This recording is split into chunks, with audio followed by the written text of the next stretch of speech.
Hello dear viewers,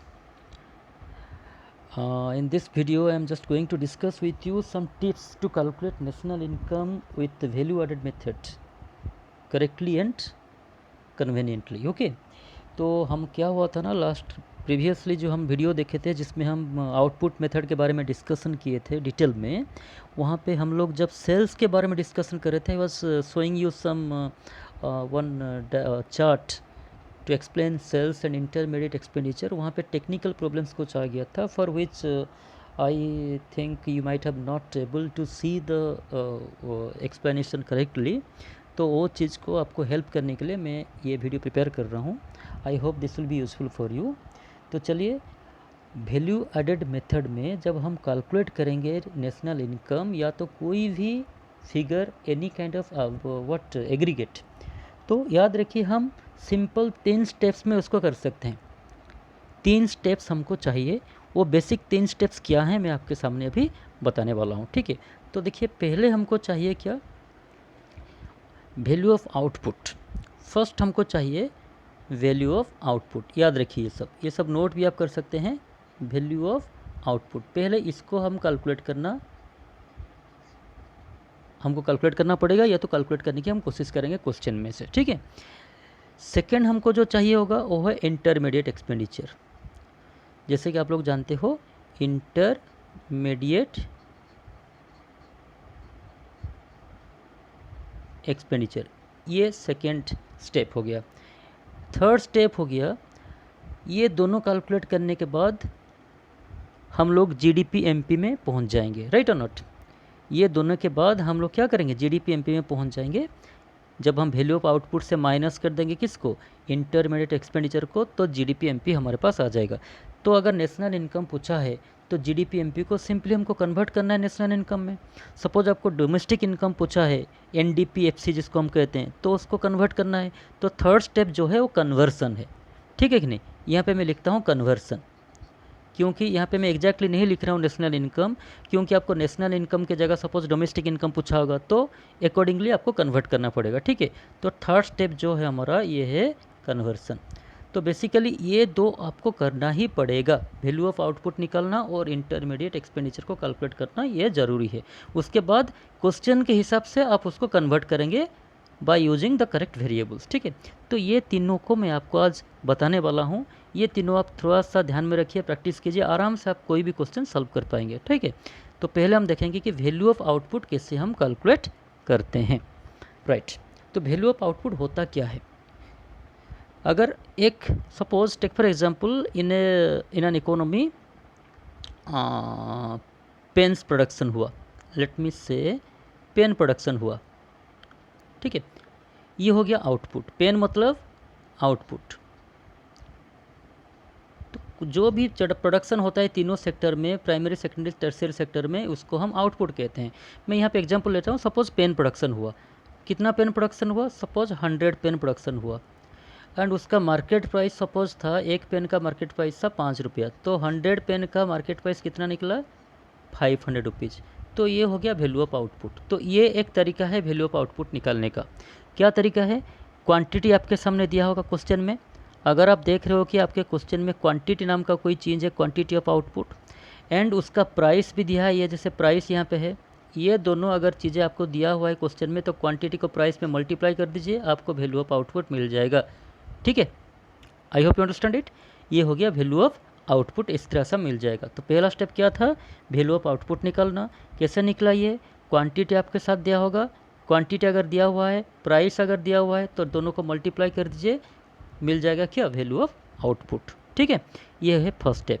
suppose आपको quantity and price नाम का कोई चीज़ नहीं है, तब भी कोई डरने की बात नहीं है, कोई घबराने की ज़रूरत नहीं है, बहुत सिंपल वे में हम कैलकुलेट कर सकते हैं। तो क्या दिया होगा वहाँ पे, देखिए, जो पेन प्रोडक्शन हुआ, जो मैं अभी बताया आपको कि ये जो पेन प्रोडक्शन हुआ, कितना पेन प्रोडक्शन हुआ था, 100 पेन प्रोडक्शन हुआ था। तो एक प्रोड्यूसर क्यों प्रोडक्शन करता है, प्रोडक्शन इसलिए करता है कि उसको क्या करेगा, वो सेल करेगा, हाँ या नहीं, उसको मार्केट में सेल करेगा। तो सेल करेगा कौन सा प्राइस में, मार्केट प्राइस में सेल करेगा। सपोज मान लेते हैं कि जो 100 पेन प्रोडक्शन हुआ, सब पूरे के पूरे पेन सेल हो गया, ठीक है, पूरा पेन क्या हो गया, सेल हो गया। तो मतलब सेल में जो दाम था कितना रुपया, सपोज 5 रुपया पर पीस था, प्राइस था सपोज, प्राइस था कितना 5 रुपया, और सेल कितना हुआ हमारा, सेल हुआ है 100, क्योंकि पूरा सब पेन सेल हो गया है, कोई बचा नहीं है अभी। तो अगर हम सेल्स को मल्टीप्लाई कर देंगे अभी कितना में, प्राइस में, तो ये हो गया कितना 500, हाँ या नहीं, निकला। तो इसका मतलब है सेल्स का वैल्यू आपको दिया होगा, जो कि दिया होगा 500। तो अगर आप क्वेश्चन में देख रहे हो कि सेल्स दिया हुआ है, टोटल सेल्स नाम का कोई वेरिएबल है, तो उसका मतलब है वही है value of output. I hope you get it. ठीक है, अगर आपका क्वेश्चन में टोटल सेल्स नाम का कोई चीज़ दिया हुआ है, टोटल सेल्स दिया है, एक फिगर दिया है यहाँ पे, और उसके साथ उससे रिलेटेड कोई भी चीज़ नहीं है, जैसे कि सपोज़ आपका हो गया increase in stock, decrease in stock, या तो फिर अनसोल्ड स्टॉक, इस तरह का कोई भी वेरिएबल नहीं है, तो मान लीजिए कि टोटल सेल्स जो है, सेल का मतलब टोटल आउटपुट, ऐसे निकल सकते हैं। और फिर क्या हो सकता है, और कुछ भी चीज़ है इसके साथ रिलेटेड, हमें बताने वाला हूँ अभी आपको। देखिए, जो सेल होता है, सपोज आपका 100 पेन प्रोडक्शन हुआ 100, राइट। इसमें से क्या होता है, कभी कभी सेल के लिए सपोज एक साल में सपोज सेल हो गया 80, तो अनसोल्ड रह गया कितना, जिसको हम कहते हैं अनसोल्ड, वो रह गया 20। तो अभी ये 100 कैसे निकलेगा, ये जो 100 पेन हमारा वैल्यू ऑफ आउटपुट जो 100 है, उसका वैल्यू कैसे निकलेगा, तो सेल्स के साथ आपको ऐड करना पड़ेगा क्या, अनसोल्ड स्टॉक को ऐड करना पड़ेगा, अगर दिया है तो। अगर अनसोल्ड स्टॉक नहीं दिया है, ओनली सेल्स आर गिवन, तो सिंपली आप सेल्स को ही काउंट कीजिए। ठीक है, तो अगर सेल्स दिया है, अनसोल्ड स्टॉक दिया है, अनसोल्ड स्टॉक को और एक नाम क्या बताया था मैंने, चेंज इन स्टॉक, इसको चेंज इन स्टॉक भी कहा जाता है। ठीक है, या तो इसको आपको दिया जाएगा closing stock minus opening stock, closing stock दिया होगा, एंड ओपनिंग स्टॉक दिया है तो ओपनिंग स्टॉक को माइनस कीजिए क्लोजिंग स्टॉक से, आपको मिल जाएगा क्या, चेंज इन स्टॉक। ठीक है, इस तरह से आप निकाल सकते हैं, या तो डायरेक्टली आपको चेंज इन स्टॉक दिया होगा उसको भी कर सकते हैं। तो जो भी है, सेल्स के साथ आपको चेंज इन स्टॉक को ऐड करना पड़ेगा, अगर क्वेश्चन में दिया है तो। ठीक है, नेक्स्ट, कभी कभी क्या होता है, increase in stock and decrease in stock नाम का वो दो वेरिएबल दिया जाता है, इंक्रीज इन स्टॉक और एक है डिक्रीज इन स्टॉक। इस तरह का वेरिएबल भी आपके सामने आ सकता है। ठीक है, सेल्स भी दिया होगा, सेल्स भी दिया होगा, उसके साथ इंक्रीज इन स्टॉक दिया है। अगर इंक्रीज इन स्टॉक दिया है तो सेल्स के साथ इसको क्या कीजिए, ऐड कीजिए, राइट। अगर डिक्रीज इन स्टॉक दिया है सेल्स के साथ, तो इसको हम क्या करेंगे, माइनस करेंगे, तब हमको पता चल जाएगा टोटल वैल्यू ऑफ आउटपुट कितना है। I hope you are getting it. तो इस तरह से हम सेल्स, इंक्रीज इन स्टॉक और डिक्रीज इन स्टॉक को लेके सेल वैल्यू ऑफ आउटपुट निकाल सकते हैं। ओके, नाउ और का क्या क्या हो सकता है, फिर आपको समझाऊंगा एग्जाम्पल के साथ। देखिए, जो 100 पेन हमारा प्रोडक्शन हुआ था, मैंने क्या किया, सपोज इसमें से 80 सेल हो गया, ठीक है, और बच गया था कितना हमारा 20, जो कि अनसोल्ड, ये तो चेंज इन स्टॉक में चला गया था, ये इसको हम कहते हैं क्या, चेंज इन स्टॉक। ये आपको दिया होगा क्वेश्चन में, राइट। तो जो 80 सेल हुआ है, ये तो सेल हो गया आपका 80। तो जैसे कि हम जानते हैं आजकल हम लोग एक ग्लोबलाइज्ड इकोनॉमी में सर्वाइव कर रहे हैं। Most of the countries are globalised country. Globalisation का मतलब होता है कि हम एक्सपोर्ट करते हैं, इंपोर्ट भी करते हैं। तो ये जो सेल हुआ है, सपोज इसमें से 80 में से 50 जो है हमारा कंट्री में सेल हुआ है, जिसको हम कहते हैं डोमेस्टिक सेल, डोमेस्टिक सेल कहते हैं। और हो सकता है कि 30 जो है वो फॉरेन कंट्री में सेल हुआ है, जिसको हम कहते हैं क्या, एक्सपोर्ट। समझ पा रहे हो। तो जो 80 सेल आपको दिया होगा, 80 में क्या हो सकता है, प्रैक्टिकली मैं बता रहा हूँ आपको कि 50 सपोज हमारा कंट्री में सेल हुआ है और 30 फॉरेन कंट्री में सेल हुआ है। तो अभी कैसे पता चलेगा हमारा सेल्स कितना हुआ है? तो क्या करना पड़ेगा, डोमेस्टिक सेल को ऐड करना पड़ेगा एक्सपोर्ट के साथ। 50 + 80 जब हम ऐड करेंगे ये दोनों फिगर को, तब हमको मिलेगा सेल्स। फिर क्या करेंगे, उसके बाद हम चेंज इन स्टॉक को ऐड करेंगे। समझ पा रहे हो? अगर सेल्स डायरेक्टली दिया है 80 और चेंज इन स्टॉक दिया है तो ये दोनों को आप ऐड कर लीजिए, ठीक है। अगर सेल्स डायरेक्टली नहीं दिया हुआ है, डोमेस्टिक सेल नाम का कोई भी वेरिएबल आपके नज़र में आ गया, तो ये कन्फर्म रहिए कि एक्सपोर्ट ज़रूर दिया होगा कहीं ना कहीं। तब क्या करना है आपको, डोमेस्टिक सेल के साथ एक्सपोर्ट को ऐड करना है, उसके बाद फिर चेंज इन स्टॉक को ऐड करना है, तब आपको मिलेगा टोटल सेल्स, ठीक है। तो ये था इससे रिलेटेड जितना भी वेरिएबल है मैं आपके सामने ला रहा हूँ, so that you will be clear how to find out the value of output, ठीक है। फिर से बता रहा हूँ, तो क्या क्या करना पड़ेगा हमको। नंबर 1 हमको फाइंड आउट करना पड़ेगा डोमेस्टिक सेल अगर दिया है, डोमेस्टिक सेल लीजिए, डोमेस्टिक सेल्स प्लस क्या करना पड़ेगा, डोमेस्टिक सेल के बाद इमीडिएटली आप देखिए एक्सपोर्ट कहाँ पे है, क्योंकि डोमेस्टिक सेल दिया है मतलब टोटल सेल को डिवाइड कर दिया है कि हमारे कंट्री में कितना सेल हुआ, फॉरेन कंट्री में कितना सेल हुआ, तो दोनों को कैलकुलेट कीजिए, आपको मिल जाएगा सेल्स, ओके। फिर उसके बाद क्या करेंगे, प्लस करेंगे क्या, चेंज इन स्टॉक। अगर चेंज इन स्टॉक नहीं दिया होगा, मैं आपको बताया कि क्लोजिंग स्टॉक, ओपनिंग स्टॉक दिया होगा, इन्वेंटरी दिया होगा, या तो अनसोल्ड स्टॉक दिया होगा, डिक्रीज इन स्टॉक दिया होगा, इंक्रीज इन स्टॉक, कुछ ना कुछ दिया होगा, तो उसके हिसाब से उसको यूज कीजिए, ठीक है, राइट। तो ये आ गया 1, 2 एंड 3 चीज़ों के बारे में मैंने बताया। इसके बावजूद और एक चीज़ है, वो क्या है, वो है प्रोडक्शन फॉर सेल्फ कंजम्पशन। ये है प्रोडक्शन फॉर सेल्फ कंजम्पशन। तो जो चीज़ हम प्रोडक्शन करते हैं बट उसको सेल नहीं करते हैं, उसको खुद के कंजम्पशन के लिए हम रख लेते हैं, तब क्या होता है ना, वो चीज़ प्रोडक्शन हुआ है, उसके लिए भी हमने खर्चा किया है, ठीक है, उसका वैल्यू भी हम कैलकुलेट कर सकते हैं मार्केट प्राइस के हिसाब से, बट उसको हम सेल नहीं कर रहे हैं। इतना ही डिफरेंस है कि उसको हम अपना यूज़ के लिए रख लेते हैं। तो इस तरह का सिचुएशन में ना ये तो डोमेस्टिक सेल में आएगा, ना एक्सपोर्ट में आएगा, ना चेंज इन स्टॉक में आएगा, क्योंकि हमने इसको सेल के लिए रखा ही नहीं, इसको हम ना खुद का यूज के लिए हमने रखा था, ठीक है कि नहीं। तो ये अलग से दिया गया होगा production for self consumption, okay. और गुड्स फॉर सेल्फ कंजम्पशन ये भी लिख सकता है, प्रोडक्शन की जगह आपको लिखा होगा गुड्स फॉर सेल्फ कंजम्पशन। तो क्या करना है आपको, इसको भी ऐड करना है इसके साथ। तो ये रहा 1, ये रहा 2, ये रहा 3 और ये रहा 4। ये चारों वेरिएबल को ऐड करने के बाद आपको मिल जाएगा टोटल, क्या मिल जाएगा, टोटल मिल जाएगा वैल्यू ऑफ आउटपुट मिल जाएगा। तो पहला स्टेप में बताया जैसे आपको फर्स्ट स्टेप इस तरह से फाइंड आउट करना है कि वैल्यू ऑफ आउटपुट को मुझे निकालना है। क्या क्या चाहिए इसके, बार बार ध्यान में रखिए। वैल्यू ऑफ आउटपुट कैसे निकलेगा, या तो क्वांटिटी दिया होगा एंड प्राइस के साथ मल्टीप्लाई कर दीजिए, मिल जाएगा।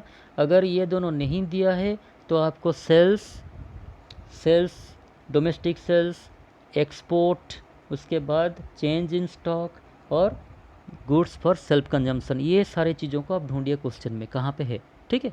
उसको यूज करके आप वैल्यू ऑफ आउटपुट निकाल सकते हैं, सिंपल है, राइट।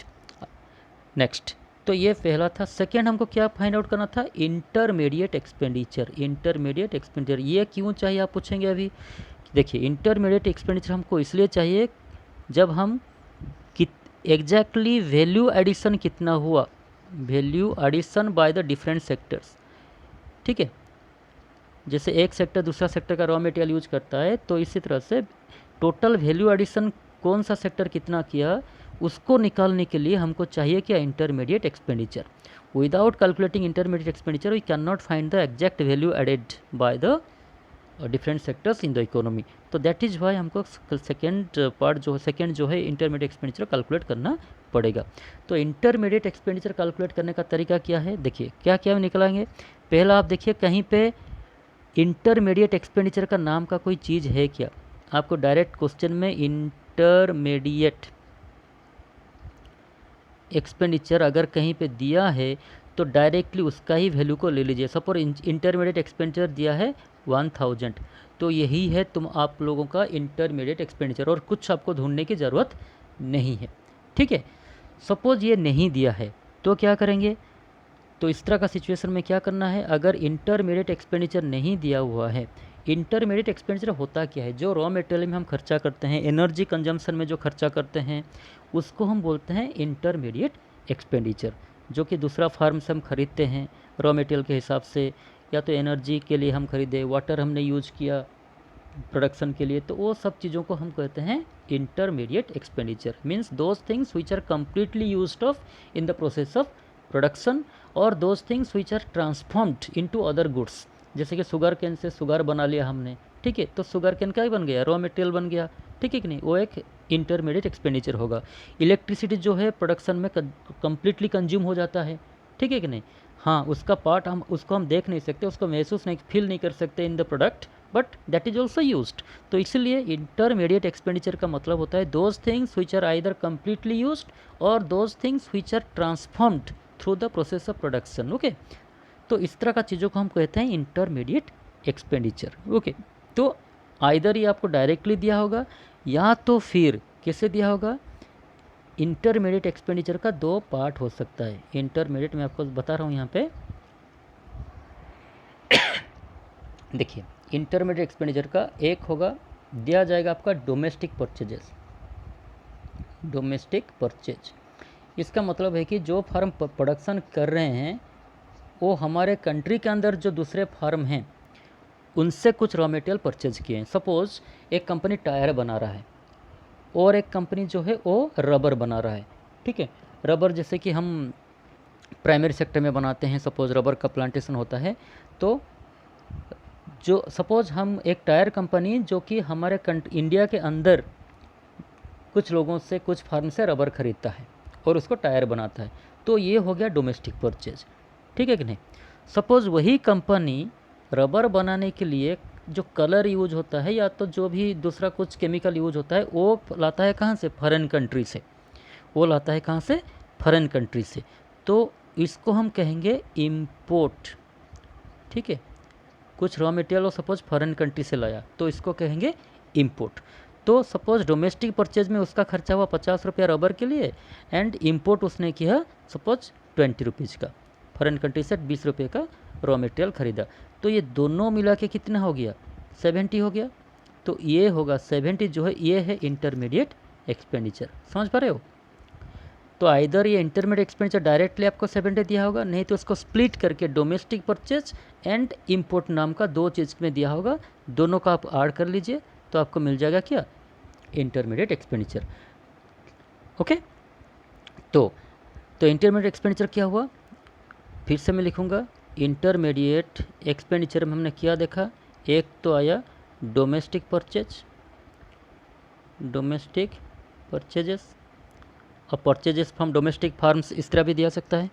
सेकंड में हमने देखा अगर डोमेस्टिक परचेज दिया है इसका मतलब है इंपोर्ट भी होगा। जैसे वैल्यू ऑफ आउटपुट कैलकुलेशन में मैंने कहा कि अगर डोमेस्टिक सेल्स दिया है तो एक्सपोर्ट होगा, उस तरह से अगर डोमेस्टिक फार्म से हम परचेज करते हैं तो इंपोर्ट भी होगा वहाँ पे, ठीक है। तो दोनों को ऐड कर लीजिए। उसके साथ कभी कभी क्या होता है ना, थर्ड ये देता है एनर्जी कंजम्पशन, ओके, और पावर चार्जेस। पावर चार्जेस ये रॉ मटेरियल नहीं है बट ये इंटरमीडिएट कंजम्पशन है, ये रॉ मटेरियल नहीं है बट ये इंटरमीडिएट कंजम्पशन में कैलकुलेट होगा, ठीक है। तो इसको भी आप काउंट कीजिए आज इंटरमीडिएट एक्सपेंडिचर, ठीक है। तो ये तीनों चीज़ों को ढूंढने की कोशिश कीजिए क्वेश्चन में, domestic purchase, import and power charges, या तो डायरेक्टली इंटरमीडिएट एक्सपेंडिचर दिया होगा आपके साथ, ठीक है। अगर इंटरमीडिएट एक्सपेंडिचर दिया है उसके साथ साथ ये सब चीज़ डोमेस्टिक परचेज, इंपोर्ट दिया है तो किसी को भी और टच मत कीजिए, डायरेक्टली इसको ही आपको काउंट करना है। अगर फिर दोबारा इसको कैलकुलेट कर लेंगे डोमेस्टिक परचेज के साथ इंटरमीडिएट तो डबल काउंटिंग हो जाएगा, ठीक है। फोर्थ जो इंपॉर्टेंट है, बहुत इंपॉर्टेंट है, कभी कभी देता है import of machinery, purchase of machinery. Suppose आपके सामने एक वैल्यू है import of machinery, import of machinery, आपको ये लगेगा कि मशीन परचेज करना शायद ये इंटरमीडिएट एक्सपेंडिचर होगा, but it is not intermediate expenditure, ठीक है। ये इंटरमीडिएट एक्सपेंडिचर नहीं होगा, ये इन्वेस्टमेंट एक्सपेंडिचर है, ये इंटरमीडिएट एक्सपेंडिचर में नहीं जाएगा, ये कैपिटल गुड्स है, ठीक है। ये कैपिटल गुड है, ये प्रोड्यूसर गुड है but it is capital good, ये आपका इंटरमीडिएट एक्सपेंडिचर में काउंट नहीं होगा, क्योंकि it is not used as a raw material, या तो इसको कम्प्लीटली हम यूज़ नहीं करते हैं, it is not transformed, it is not used of in the process of production. Okay, तो क्या क्या कैलकुलेट करना है आपको?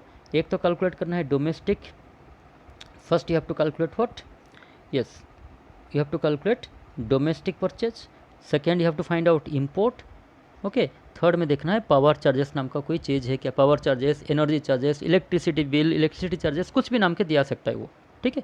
तो ये दोनों स्टेप हमने कर लिया, अभी हम जाएंगे थर्ड स्टेप में। थर्ड स्टेप जो है कन्वर्सन है। तो कन्वर्सन से पहले मैं आपको फिर से बता दूं कि ये जैसे हमने देखा था कि value of output, value of output जो हमारा निकला by the applying the formula, value of output हमने निकाला था, उसमें से माइनस कर दीजिए इंटरमीडिएट एक्सपेंडिचर, इंटरमीडिएट एक्सपेंडिचर को माइनस कर दीजिए, तो मिलेगा क्या हमको, हम जो को मिल जाएगा जीडीपी एमपी, ठीक है। तो जीडीपी एमपी में हम पहुंच गए, जीडीपी एमपी में हम पहुंच गए, ठीक है। ये दोनों स्टेप में, फर्स्ट एंड सेकंड स्टेप में हम जीडीपी एमपी में पहुंच गए माइनस करके, राइट। तो अभी करना क्या है, सपोज जीडीपी एमपी को हमको कन्वर्ट करना है, क्वेश्चन में दिया है calculate net value added at factor cost. देखिए जीडीपी एमपी में बताया था आपको, जीडीपी एमपी क्या है exactly, GDP MP is nothing but sum of gross value added at market price, तो इसको कहते हैं जीडीपी एमपी। तो ये हमने कैलकुलेट कर चुके हैं, ठीक है कि नहीं। तो अभी इसको कन्वर्ट करना है किस में, net value added at market price में। तो ग्रॉस को नेट करना है, डोमेस्टिक को yes net value added at, domestic को क्या करना पड़ेगा, डोमेस्टिक को आज इट इज रहेगा, क्योंकि हमको नेशनल नाम का कोई चीज़ नहीं है यहाँ पे, ठीक है कि नहीं। तो नेट वैल्यू, ग्रॉस वैल्यू से हमको नेट वैल्यू कैलकुलेट करना है, तो ग्रॉस को हमको करना पड़ेगा क्या, नेट, एमपी को करना पड़ेगा फैक्टर कॉस्ट, एमपी जो है उसको करना पड़ेगा फैक्टर कॉस्ट। तो हमको 2 स्टेप और आगे जाना पड़ेगा, राइट और नॉट। तो क्या करना पड़ेगा, देखिए मैं बता रहा हूँ आपको फिर से।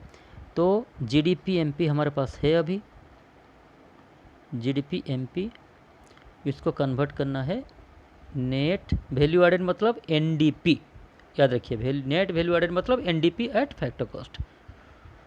तो ग्रॉस को करना पड़ेगा नेट, तो ये क्या करना पड़ेगा इसमें, माइनस डिप्रिसिएशन कीजिए, consumption of fixed capital minus depreciation.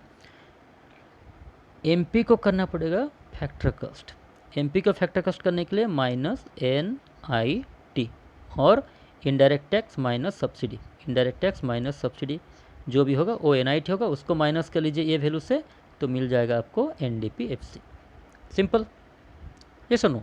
Then अगर आपको पूछा है एनएनपीएफसी कैलकुलेट कीजिए, एनएनपीएफसी जो कि नेशनल इनकम है, we have to calculate national income from, क्योंकि हमारे पास अभी कौन सा वेरिएबल है, हमारे पास है जीडीपी एमपी का वेरिएबल है, हमको उसको एनएनपीएफसी या तो नेशनल इनकम कैलकुलेट करना है। तो ग्रॉस को नेट करना पड़ेगा, तो फिर से वही तरीका है, माइनस डिप्रिसिएशन।